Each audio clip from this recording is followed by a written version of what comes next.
Лично поздравить единственного ингушского ветерана Великой Отечественной войны Магомеда Медарова приехал Махмуд Али Калиматов. В начале 1942 года 18-летний Магомед попал в Белоруссию. В составе пехотного отделения 47-й стрелковой бригады принимал участие в героической обороне Москвы, дважды был ранен. Ветеран удостоен ордена Отечественной войны первой степени, медалей за отвагу и других наград.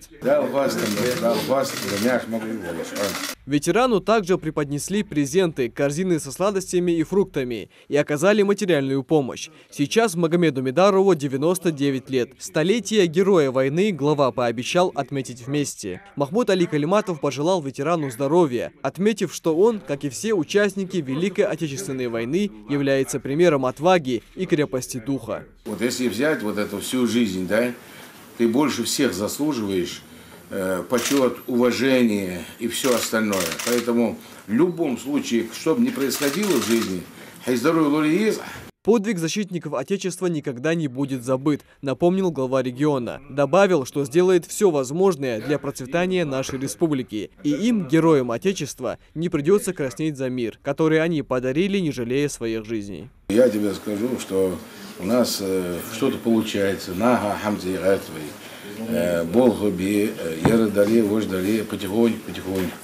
Это, в общем, я скажу, что краснеть за нас не будешь. Вот, поколение тоже старается что-то делать. Шуан халу хачай, эггар халу шуан хачай. Понимаешь, что от период.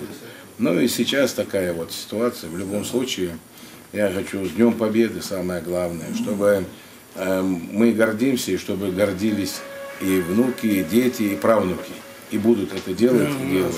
Поэтому в этой жизни, что бы ни происходило, мы сделаем. Махмуд Али Калиматов выразил признательность и благодарность за вклад, который ветеран внес в победу над фашизмом, за труд в военные и послевоенные годы. Микаил Тангиев, Адам Гулоев, Джамалил Султыгов. Новости 24.